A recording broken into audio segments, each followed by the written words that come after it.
Kyle Morrison wiped the grease from his hands and stared up at the massive warship docked at his repair station. The vessel stretched nearly half a kilometer from bow to stern, its black hull decorated with silver patterns that looked like scales. He had seen draconian ships before, but never one this large. Never one that belonged to royalty. "Dad, can I come see?" Lily's voice called from the observation deck above the main hangar. Kyle looked up at his 8-year-old daughter. She pressed her face against the protective glass, her breath fogging the surface. Her drawing pad was tucked under one arm. "Stay up there, sweetheart," Kyle said. "I don't want you near the cargo bay while they're unloading." The draconians moved with purpose through the hangar.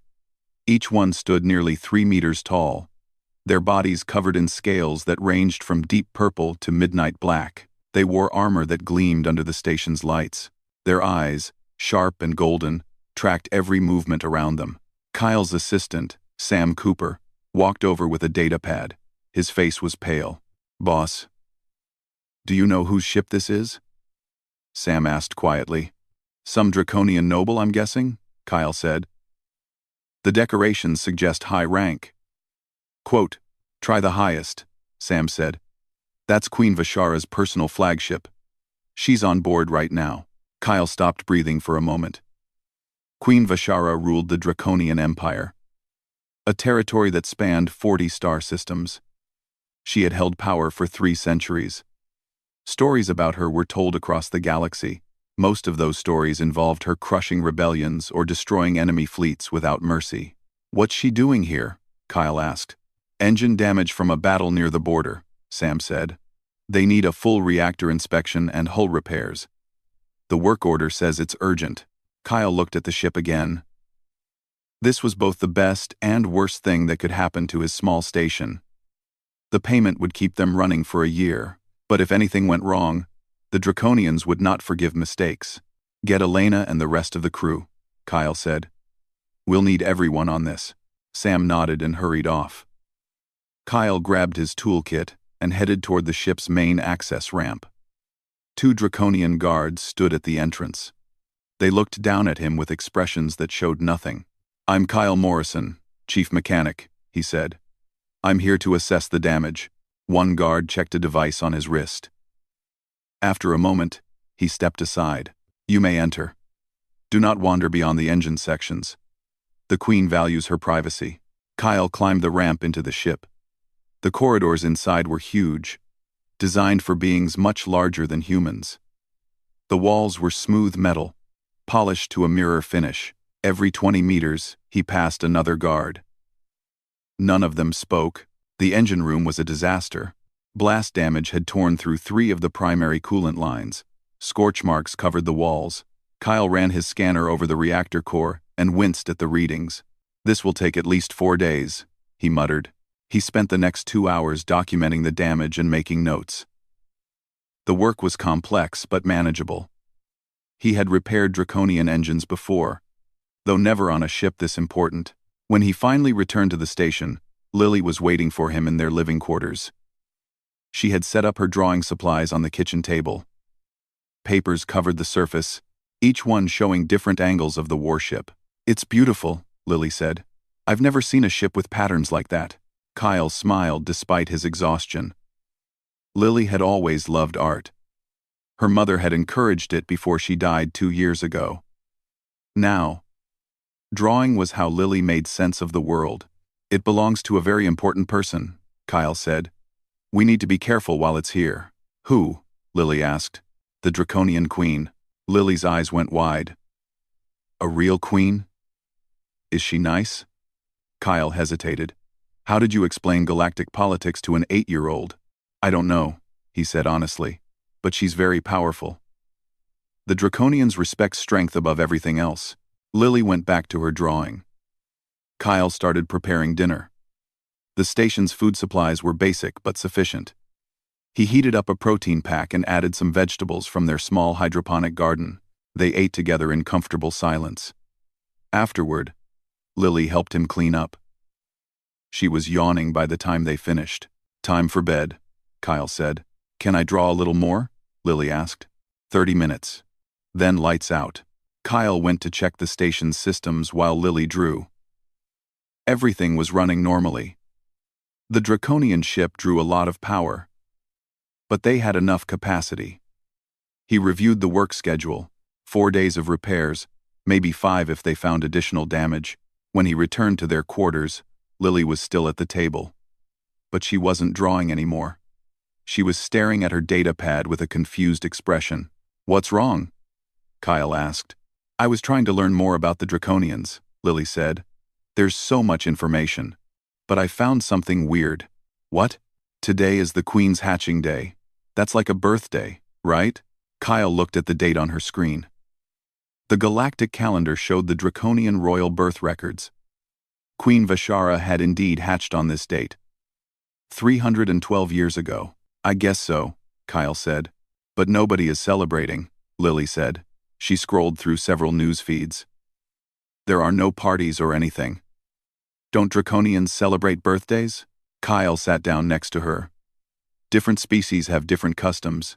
Humans celebrate birthdays because we think life should be honored, but Draconians value strength and achievement. They might not see personal celebrations as important." Lily frowned. "That's sad. Everyone should feel special on their birthday."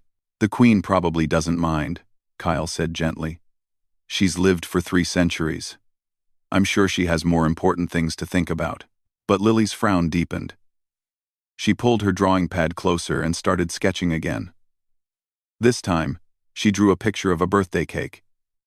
She added candles on top and decorations around the sides. "Lily, what are you doing?" Kyle asked. "Making a plan," she said. Kyle felt a wave of concern. He knew that expression. His daughter had inherited her mother's stubbornness. When Lily decided something was right, she didn't let go easily. "What kind of plan?" "Everyone deserves a birthday cake," Lily said simply. "Even queens." Kyle's heart sank. "Sweetheart, we can't just bake a cake for the Draconian Queen. She's probably the most powerful being in this sector. She has guards and protocols, and she's alone on her birthday," Lily interrupted. Her voice was quiet but firm. "Mom always said that nobody should be alone on their birthday. Remember?" Kyle did remember. His wife had believed that birthdays were sacred. She had made elaborate cakes for Lily every year. She had even baked cakes for the station crew. People she barely knew. Just because she found out it was their birthday. "This is different," Kyle said. "Why?" "Because the Queen is not like us. She's Draconian royalty. She's still a person," Lily said. "Isn't she?" Kyle opened his mouth to argue, but he couldn't find the words. Lily was right, in the way that only children could be right. They saw through all the complications to the simple truth underneath. "Please, Dad," Lily said. "We have everything we need. We can make a small cake. Just something to show her that someone remembered." Kyle looked at his daughter. Her eyes were bright with determination. He thought about the Draconian guards. He thought about the potential consequences of approaching the Queen without permission. He thought about all the ways this could go wrong. Then he thought about his wife. She would have already been in the kitchen, mixing ingredients. "One small cake," Kyle said finally. "And I'm going with you when you deliver it." Lily's face lit up with joy. She threw her arms around him. "Thank you, Dad." Kyle hugged her back. He hoped he wasn't making a terrible mistake, but as he looked at his daughter's happy expression, he couldn't bring himself to regret the decision. They would bake a cake for a queen, and whatever happened next, at least they would know they had tried to bring a little kindness into the cold darkness of space. Kyle woke up early the next morning, with a knot in his stomach. For a moment, he had hoped the conversation with Lily had been a dream. But when he walked into the kitchen, she was already awake, pulling ingredients from the storage cabinets. "We need flour, sugar, cocoa powder, and eggs," Lily said, checking a recipe on her data pad. "Do we have everything?" Kyle rubbed his eyes. "Probably. Your mother kept our pantry well stocked." The mention of his wife brought a moment of silence. Lily's expression grew softer. "Mom would have wanted to do this," she said quietly. Kyle nodded. He couldn't argue with that. His wife had possessed a generous spirit that saw good in everyone. She would have baked the cake without hesitation. They spent the next hour gathering supplies.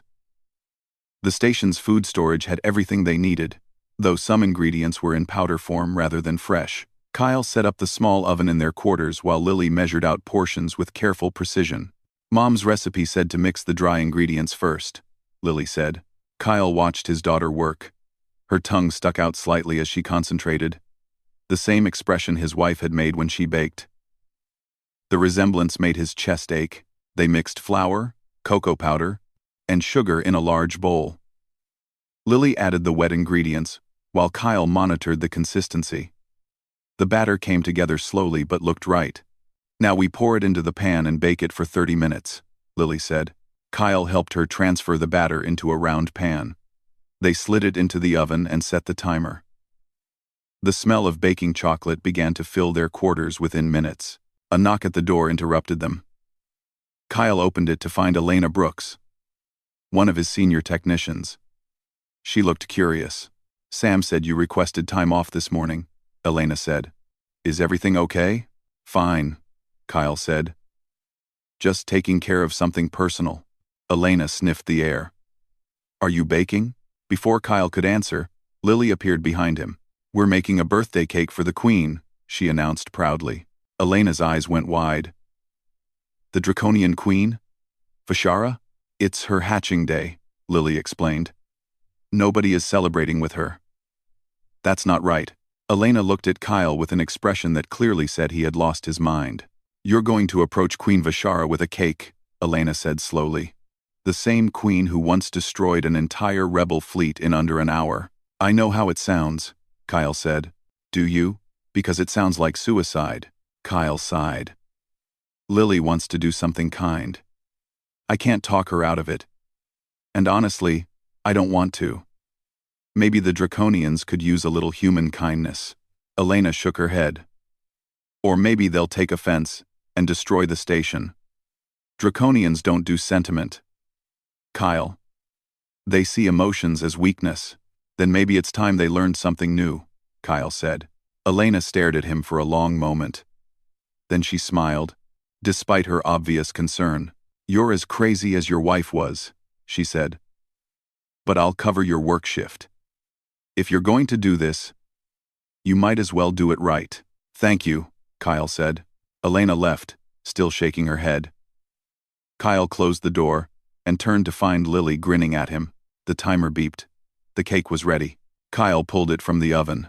The surface was dark brown and smelled rich. They let it cool for 20 minutes, then carefully removed it from the pan. It looked good, though not as perfect as the cakes his wife used to make. Now we need frosting, Lily said. They mixed powdered sugar with butter and cocoa, adding small amounts of milk until the texture was right. Lily spread the frosting across the top of the cake with careful strokes. She added a simple border around the edge and wrote, Happy Hatching Day in the center using a different shade of frosting. When she finished, they both stepped back to admire it. It's beautiful, Lily said. Kyle had to agree. The cake looked homemade and simple, but it was made with care. That had to count for something. Now comes the hard part, Kyle said. We need to get permission to see the Queen. They packed the cake into a protective container and headed down to the docking bay. The Draconian warship loomed above them. Kyle approached the same guards who had been on duty the day before. I need to request an audience with Queen Vashara, Kyle said. The guards looked at him with golden eyes that showed no emotion. State your reason, one said. My daughter has something to give her. A gift. The Queen does not accept unsolicited gifts. Present it to us for inspection. Kyle hesitated. Then he opened the container, revealing the cake. Both guards stared at it. For several seconds, neither spoke. Then one of them touched his communication device. Commander Thresh, we have a situation at the entrance. Minutes later, a larger Draconian descended the ramp. His scales were darker than the others, almost pure black. Scars marked his arms and face. He looked at Kyle and Lily with an expression that might have been curiosity. I am Commander Thresh, he said. His voice was deep and rough. Explain this. In quote, Today is Queen Vashara's hatching day, Lily said before Kyle could speak. We made her a birthday cake. Everyone deserves cake on their birthday. Thresh looked down at the small human child. His eyes narrowed. "Draconians do not celebrate hatching days," he said. "We mark victories and conquests. Personal sentiments are considered inappropriate." "That's sad," Lily said simply. Thresh's expression shifted. For just a moment, something that might have been surprise crossed his features. "You pity the queen?" he asked. "No," Lily said. "I just think she should have cake. Nobody should be alone on their birthday." Thresh studied the cake. Then he looked at Kyle. "You understand that approaching the queen without invitation is a serious breach of protocol," he said. "I do," Kyle said. "But my daughter believes this is important, and I trust her judgment." Thresh was silent for a long moment. Then he did something unexpected. He laughed. It was a harsh sound, like rocks grinding together, but it was genuine. "Humans are strange," he said. "You have no fear. Or perhaps you have too much compassion to care about fear." "Can we see her?" Lily asked. Thresh looked at the guards. Some silent communication passed between them. Then he nodded slowly. "I will ask the queen if she will receive you.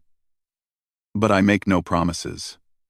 If she refuses, you will leave immediately and never speak of this again."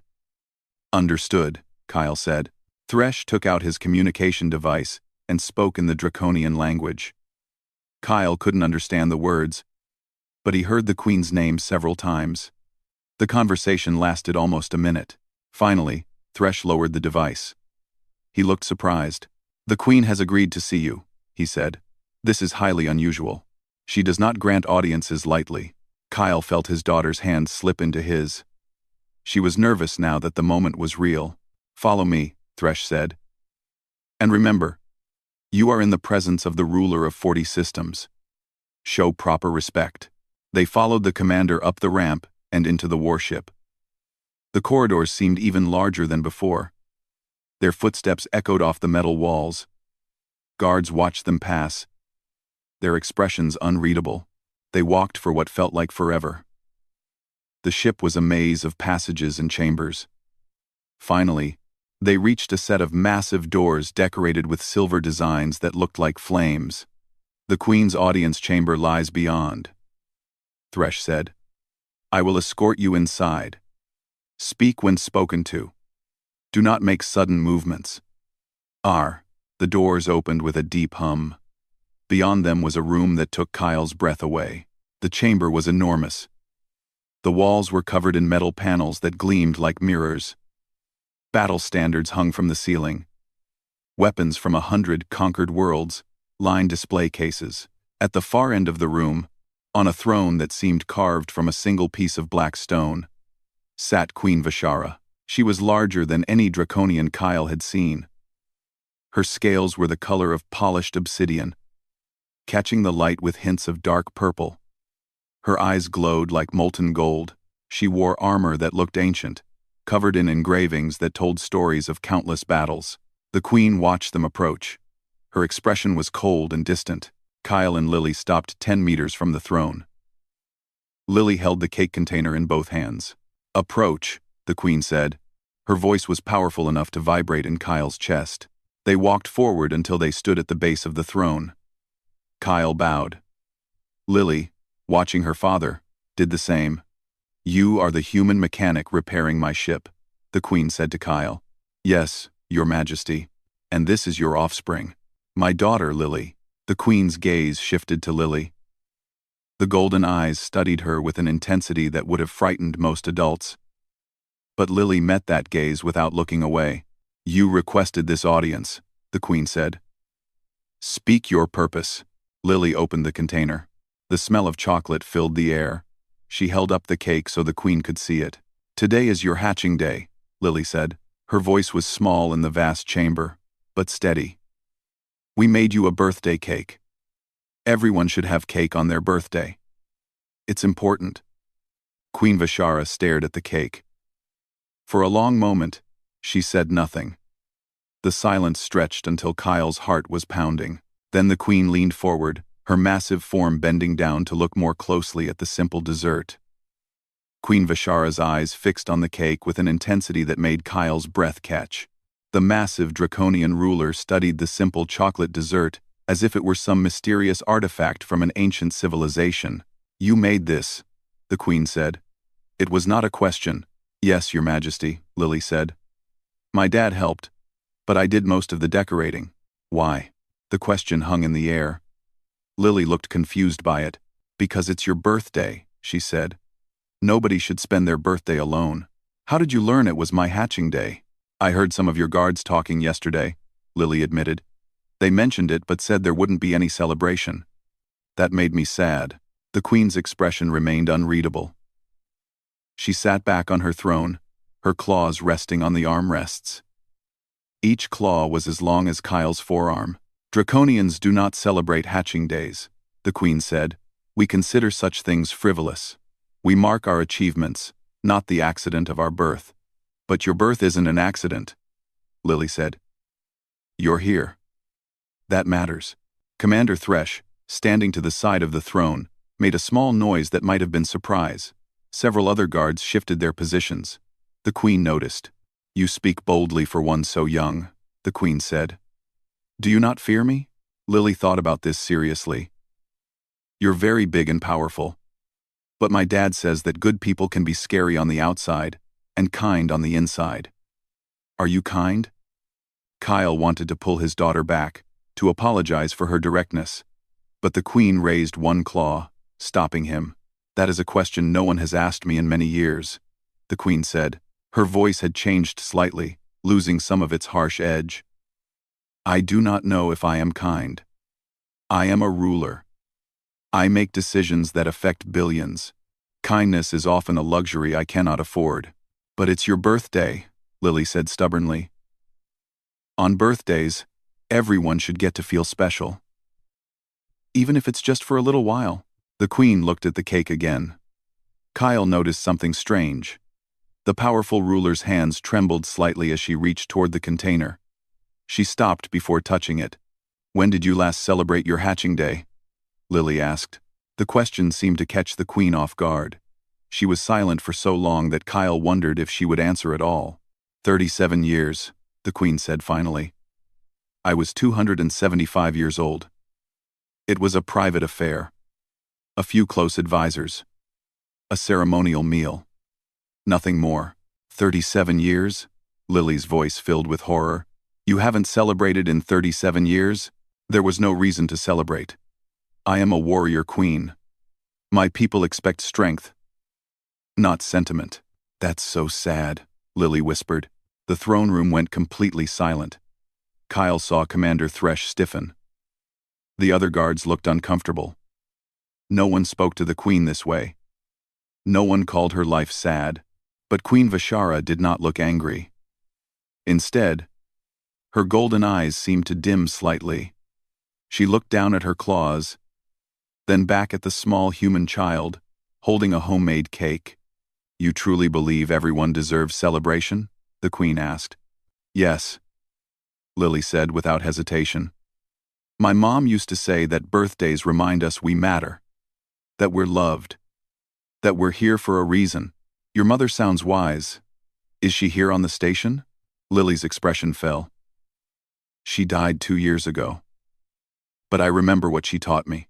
The queen's posture changed. She leaned forward again, her massive head lowering until she was almost at eye level with Lily. "I am sorry for your loss," the queen said. The words sounded stiff, as if she rarely offered condolences. To lose one's parent is a great pain. "Thank you," Lily said. "That's why birthdays are extra important now. My mom always made them special. I want to do that for other people too." Queen Vishara stared at Lily for a long moment. Then something remarkable happened. The queen's eyes began to shimmer. A single drop of liquid, clear and bright, formed at the corner of one golden eye. Commander Thresh took a step forward, concern evident on his scarred face. "Your Majesty, are you—" "Leave us," the queen said, her voice cracked slightly. "But Your Majesty, all of you, leave this chamber, now." The guards looked at each other with uncertainty. Then, slowly, they began to file out. Commander Thresh was the last to go. He gave Kyle a warning look that clearly said not to do anything foolish. The massive doors closed with a deep boom. Kyle and Lily stood alone with the most powerful ruler in 40 systems. The queen closed her eyes. More tears formed, running down her scaled face. They caught the light as they fell, looking like drops of gold. "Your Majesty?"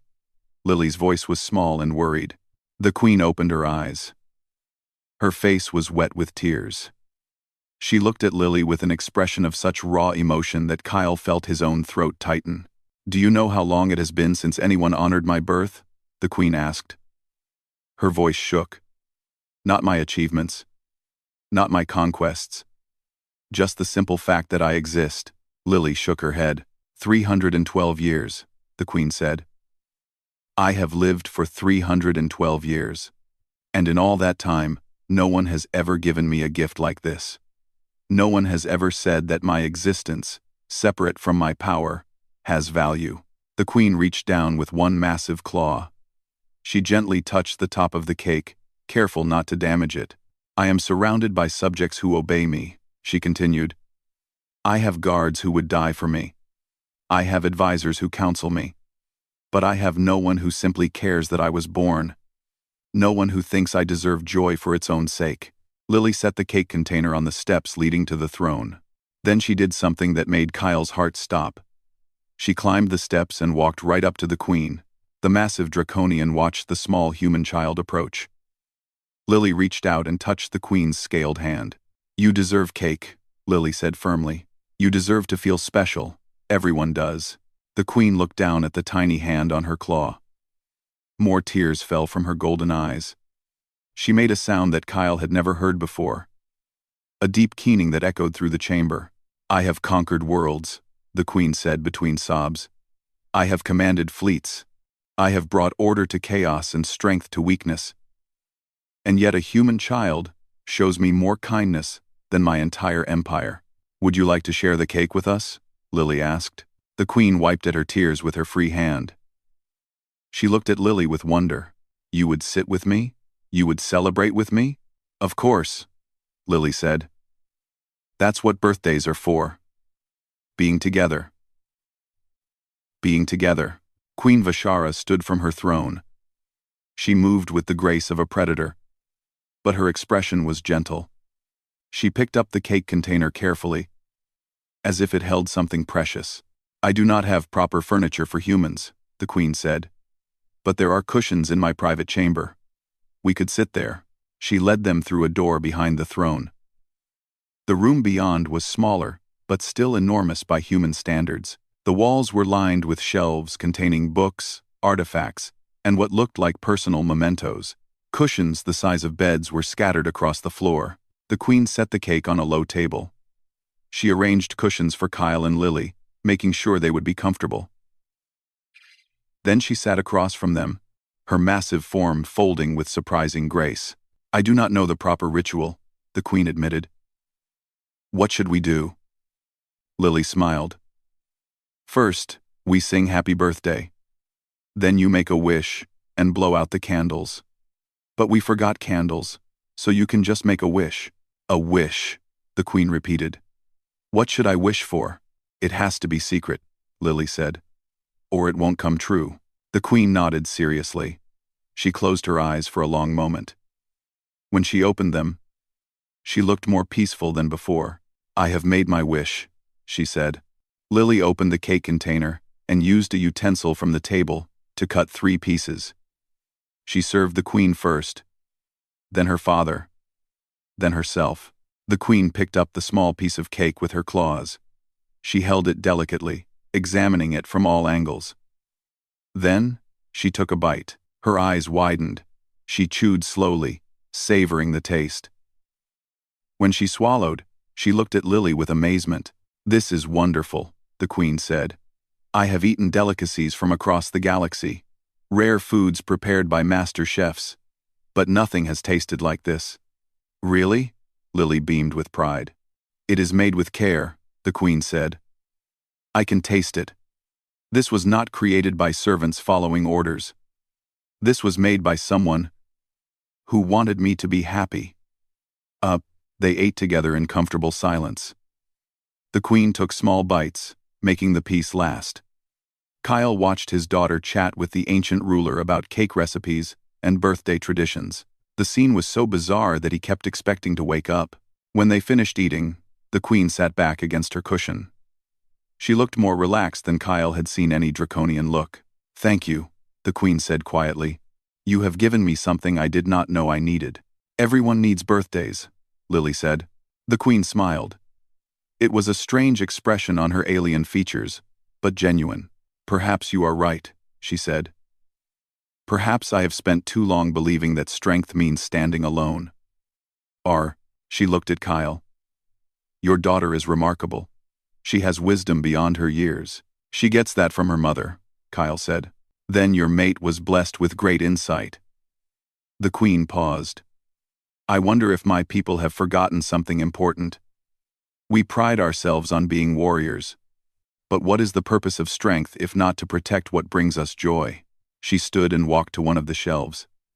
She removed a small object and returned to them. It was a scale, about the size of Kyle's palm, polished until it gleamed. "This is from my first molting," the queen said. "It is precious to me. I would like you to have it, Lily Morrison." Lily's eyes went wide. "Really? You gave me a gift that honored my birth. I wish to give you something that represents mine. This scale is a part of who I am. I would be honored if you kept it." Lily accepted the scale with trembling hands. It was surprisingly heavy and warm to the touch. "Thank you," she whispered. The queen placed one claw gently on Lily's head.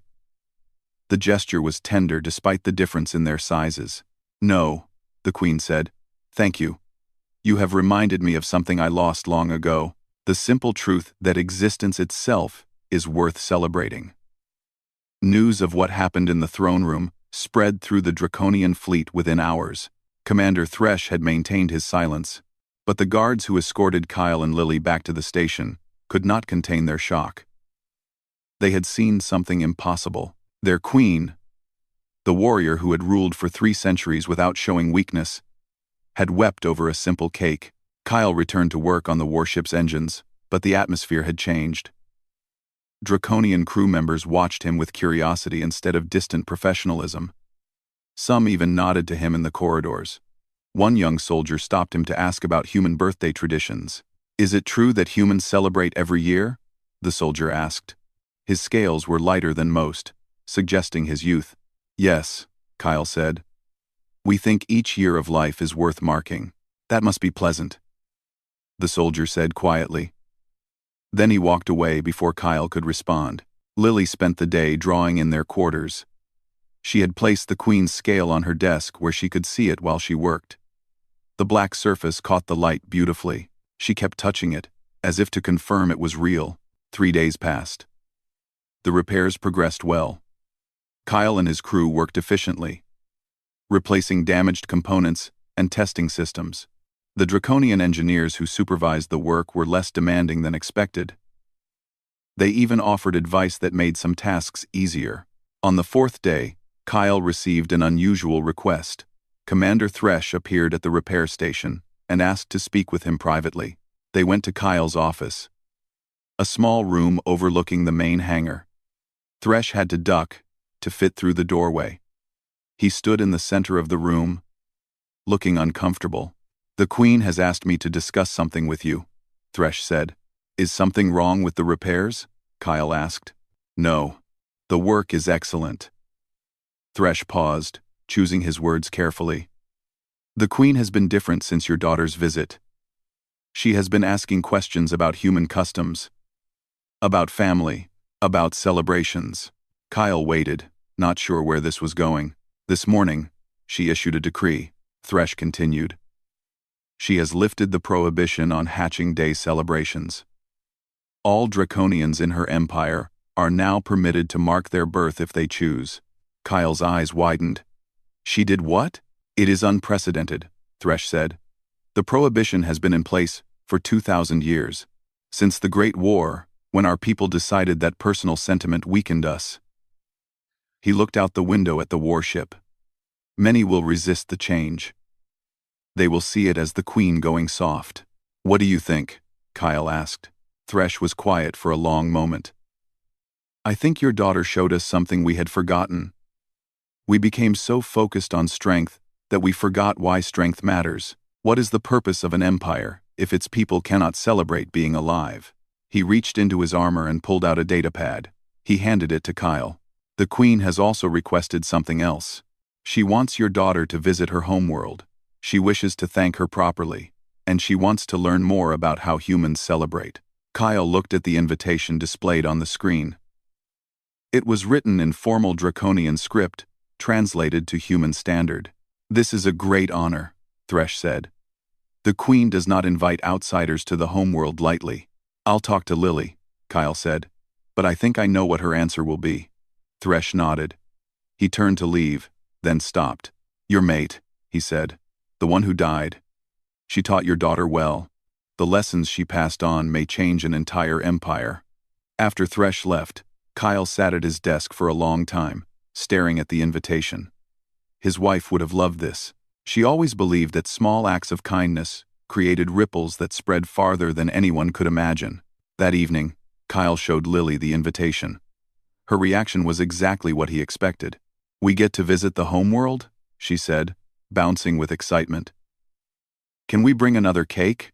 Kyle laughed. I think we can arrange that. The repairs were completed the next day. Kyle and his crew conducted final tests on all systems. Everything functioned perfectly. The warship was ready to depart. Queen Vishara requested one final meeting before leaving. This time, she came to the station instead of summoning them to her ship. The gesture shocked everyone. Rulers did not visit repair stations. They certainly did not visit human mechanics. The Queen arrived with a small escort. She had to bend low to fit through the station's corridors. When she reached Kyle's quarters, she studied everything with interest. This is where you live, she said. It is small. We don't need much space, Kyle said. The Queen's eyes fixed on a photograph hanging on the wall. It showed Kyle, Lily, and a woman with kind eyes and a warm smile. They were celebrating Lily's 6th birthday. A cake sat on the table between them. Your mate, the Queen said. Yes. That was taken about 6 months before she died. She looks happy. She was. She had a gift for finding joy in simple things. The Queen studied the photograph for a long time. I envy you that, she said quietly, to have shared such moments. I have ruled for 3 centuries, but I have never had what you had with her. She turned to Lily, who was showing remarkable composure in the presence of the massive alien queen. I want to thank you again, the Queen said. Your gift was more valuable than you know. You reminded me that I am more than my crown. That before I was a queen, I was simply a being who was born into this universe. You're welcome, Lily said. Will you celebrate your birthday next year? The Queen smiled. I will, and I would be honored if you would help me celebrate it. Really? Lily's face lit up. Really? I have already instructed my staff to prepare for a proper celebration. I believe I will need a human consultant to ensure I do it correctly. Lily giggled. The sound made the Queen's smile grow wider. I must depart now, the Queen said. But I will send for you in a few months. There is much I wish to show you on my world. And much I wish to learn from you. She reached into her armor and pulled out a small device. She handed it to Kyle. This is a communication link directly to my personal staff. If you ever need anything, use it. You and your daughter are under my protection now. Kyle accepted the device with shaking hands. Your Majesty, this is too much. It is not enough, the Queen said firmly. Your daughter gave me something I thought was lost forever. The understanding that I matter not because of what I have done, but simply because I exist. That is a gift beyond price. She bent down to Lily's level. Continue to be kind, she said. Continue to see worth in others. The galaxy needs more beings like you. I will, Lily promised. The Queen stood and left the quarters. Her guards followed her back through the station to her ship. Kyle and Lily watched from the observation deck as the massive warship powered up its engines. Other station workers gathered to watch the departure. Sam Cooper stood next to Kyle. Did that really just happen? Sam asked. I'm still not entirely sure, Kyle admitted. The warship pulled away from the station with surprising grace. Its engines flared bright blue against the darkness of space. As it began to accelerate, a message appeared on Kyle's communication device. It was from Commander Thresh. "The Queen wanted you to know something. In the 312 years of her life, she has never smiled as much as she has in the past 4 days. Thank you for reminding her how to be happy." Kyle showed the message to Lily. She read it with a serious expression. "Do you think we really changed something?" she asked. "I think we did," Kyle said. "Your mother always said that kindness creates ripples. I think we just started a very big ripple." Quote, quote, "I think we just started a very big ripple." Over the following weeks, news reached the station about changes in the Draconian Empire. More and more Draconians were celebrating their hatching days. Some faced criticism from traditionalists, but the practice spread. Bakeries opened on Draconian worlds for the first time, learning to create cakes and other celebratory foods. Kyle received messages from Draconian citizens thanking him and his daughter. They shared stories of their first birthday celebrations. Some sent pictures. The images showed massive aliens gathered around cakes, looking slightly awkward but genuinely happy. Elena stopped by one evening with her datapad. She showed Kyle a news report from the Draconian homeworld. "Listen to this," she said. "Queen Vishara gave a speech today. She said that strength without joy is just existence without purpose. She told her people that celebrating life does not make them weak, it makes them remember why they fight to protect what matters." Kyle felt his throat tighten. "She's quoting things," Lily said. "Your kid started a cultural revolution," Elena said. "That's got to be some kind of record." Lily continued drawing. She created picture after picture of the Queen, of the warship, of the throne room. But her favorite drawing showed something simpler. It was Queen Vishara, sitting on her cushion, eating cake, with tears of happiness on her face. She titled it, "Everyone Deserves a Birthday." One night, as Kyle was putting Lily to bed, she asked him a question. "Dad, do you think Mom would be proud of what we did?" Kyle sat on the edge of her bed. He thought about his wife, about her generous spirit, and her belief in the power of small kindnesses. "I think she would be very proud," he said. "You did exactly what she would have done.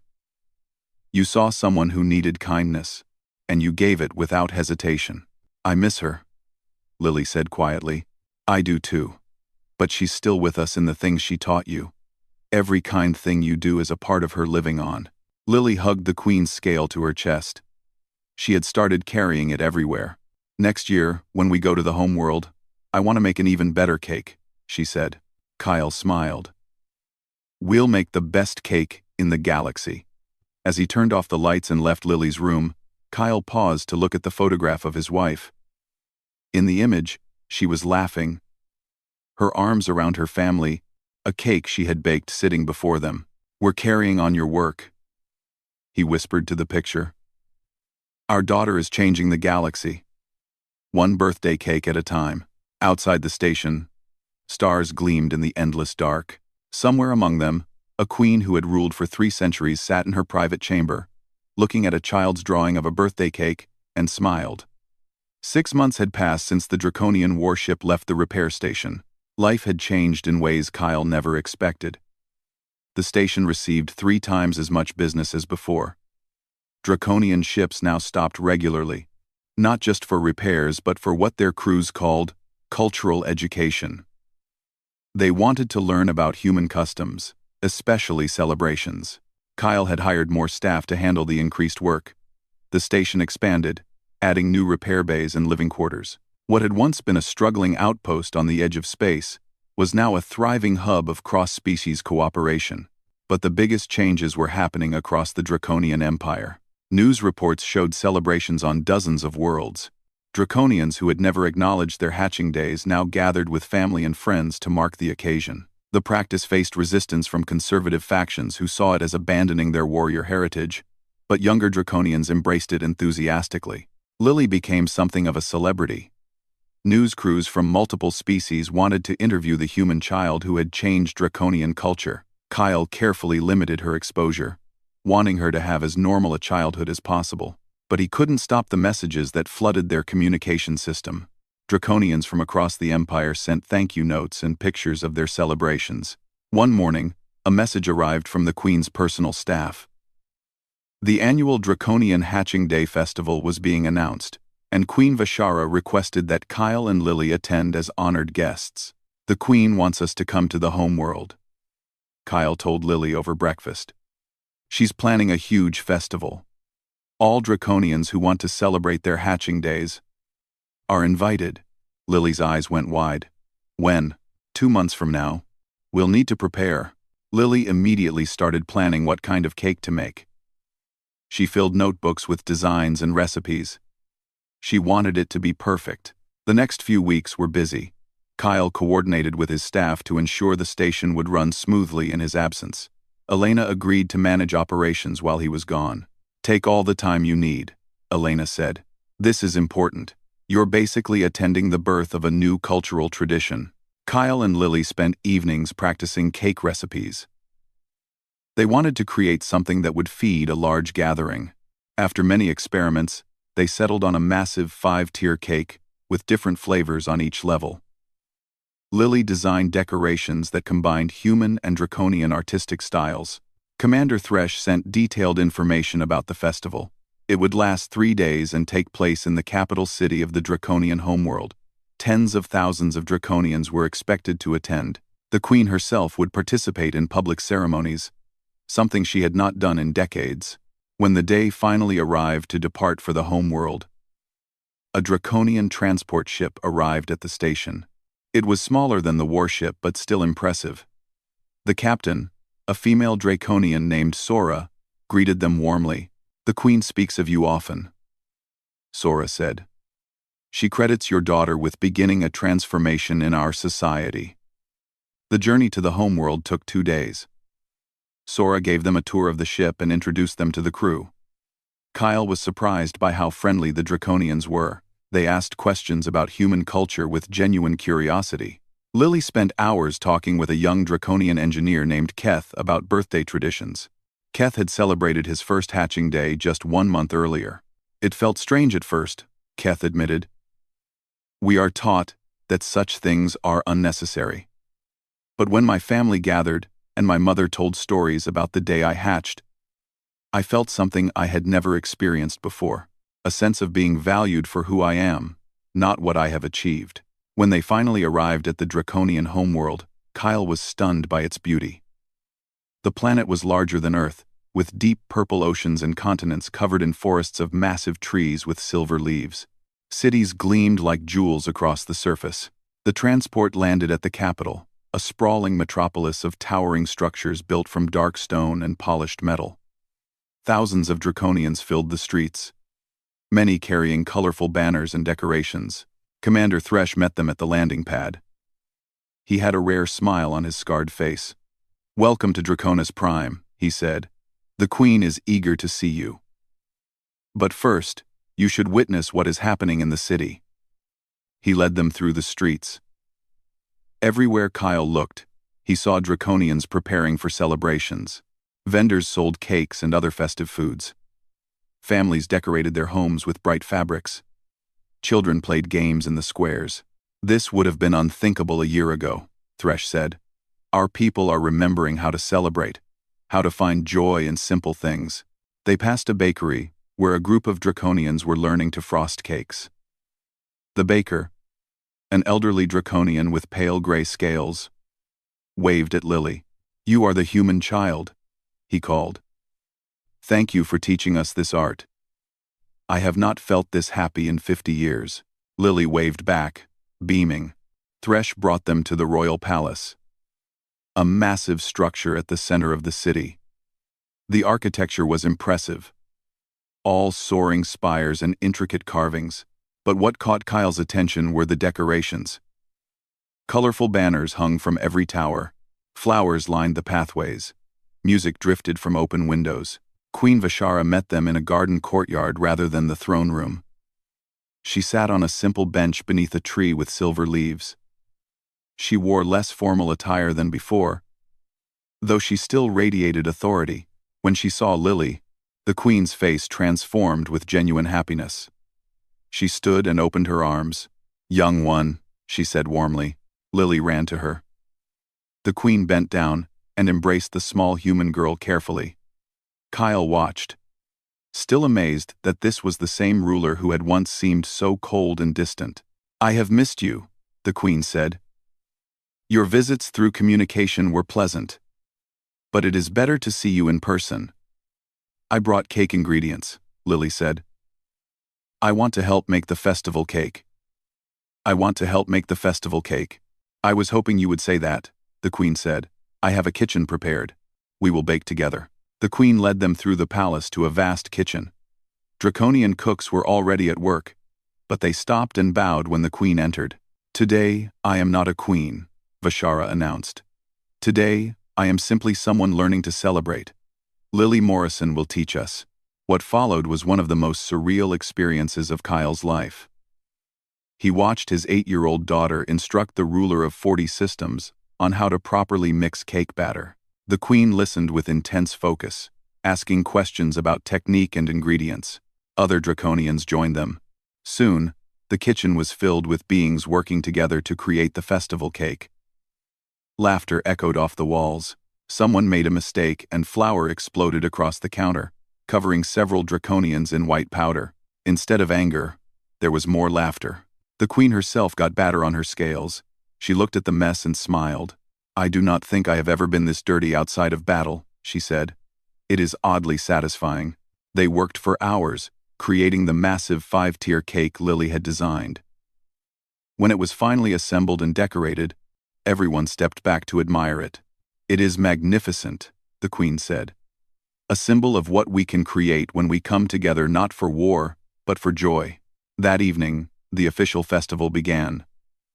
The palace gardens filled with thousands of Draconians. Music played from dozens of instruments. Tables overflowed with food. Everywhere Kyle looked, he saw Draconians celebrating. The queen stood on a raised platform and addressed the gathered crowd. Her voice carried across the garden. "My people," she said, "for too long, we have defined ourselves only by our strength. We have measured our worth in victories and conquests. But we have forgotten something essential. We have forgotten that our strength means nothing if we do not remember why we exist." She gestured to Lily, who stood beside her. "This human child taught me that every life deserves to be celebrated. Not for what it achieves, but simply because it is. On this day, I celebrate my 313th hatching, and I celebrate each of you as well. You are valuable not because you are warriors or workers or servants. You are valuable because you are alive." The crowd erupted in cheers that shook the ground. Kyle felt tears in his eyes. His wife would have loved this moment. The queen cut the festival cake and served the first piece to Lily. Then she served pieces to everyone in attendance. Draconians who had never tasted cake before experienced it for the first time. Kyle watched their faces light up with wonder. As night fell, the celebrations continued. Draconians danced, sang, and shared stories. Families gathered to honor their members. Elders spoke of hatching days from long ago that they had never been allowed to celebrate. Lily made friends with Draconian children who taught her their games. She taught them human games in return. Language barriers meant nothing when there was laughter. Late in the evening, the queen found Kyle standing at the edge of the garden, watching the festivities. "You seem thoughtful," she said. "I'm thinking about my wife," Kyle said. "She believed that kindness creates ripples, that one small act of compassion can spread farther than anyone imagines." She was right. The queen looked out at her people, celebrating together for the first time in millennia. "Your mate's wisdom lives on through your daughter," she said. "And through her, it has transformed an empire. We were mighty before, but we were hollow. Now we are learning to be whole." She placed a claw gently on Kyle's shoulder. "I want to establish an exchange program," she said. "Humans and Draconians learning from each other. Your people have much to teach us about connection and community, and we have much to share about our history and culture." "The station would be honored to host such a program," Kyle said. "Not just the station, I envisioned something larger. Cultural centers on multiple worlds. Educational partnerships. Perhaps even joint colonies where our species can live and work together. Kyle looked at her in surprise. That's ambitious. It is necessary. Your daughter showed me that our differences can be bridges rather than barriers. I want to build on that foundation. Over the next 2 days, the festival continued. Each day brought new celebrations, new connections, new friendships. Kyle watched as humans and draconians, who had once viewed each other with suspicion, now laughed and shared meals together. On the final evening, there was a private ceremony in the palace. The queen presented Lily with a formal title, Cultural Ambassador to the Draconian Empire. It came with no political power but enormous symbolic weight. You have changed us, the queen said as she placed a small medallion around Lily's neck. This medal has only been awarded 3 times in our history, always to those who transformed our civilization. You are the youngest recipient and the first from another species. Lily touched the medallion with trembling fingers.